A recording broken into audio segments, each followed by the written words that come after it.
Hi hello నమస్తే అండి. ఈరోజైతే మన డైరీ ముచ్చట్లు చెప్దామని మీ ముందుకు వచ్చేసరికి నాకు ఈ చిన్న ప్రాణి అయితే ఎదురుపడిందండి. దీన్ని మన తెలుగు భాషలో మా ఏరియాలో అయితే పీత అని అంటారండి. మీ ఏరియాలో ఏమంటారో ఒకసారి కామెంట్ సెక్షన్లో అయితే తెలియజేయండి. దీన్ని కొన్ని కొన్ని ఏరియాలో తింటారని కూడా తెలుసండి.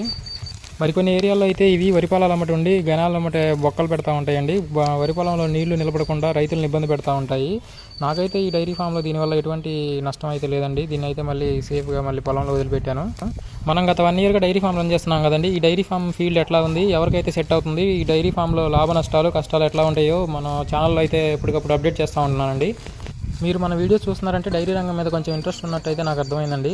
అయితే డైరీ రంగం బిజినెస్ పరంగా అయితే చాలా వరకు సెట్ కాకపోవచ్చు. కాకపోతే ఒక స్థిరమైన ఉపాధి కోసం ఎక్కడో దూర వారాలు వెళ్లకుండా సొంతూరులోనే ఉంటూ స్థిరమైన ఉపాధిని అయితే క్రియేట్ చేసుకోవచ్చు. అదేవిధంగా వేరే ఫీల్డ్లో ఉన్న వాళ్ళు కూడా తక్కువ పశువులతో దీన్ని సెకండ్ ఇన్కమ్ కింద సెట్ చేసుకోవచ్చు అండి. Thank you. మన ఛానల్లో ఇస్తున్న ఇన్ఫర్మేషన్ కానీ మీకు నచ్చినట్లయితే లైక్ చేసి సపోర్ట్ చేయడం మర్చిపోకండి. అట్లాగే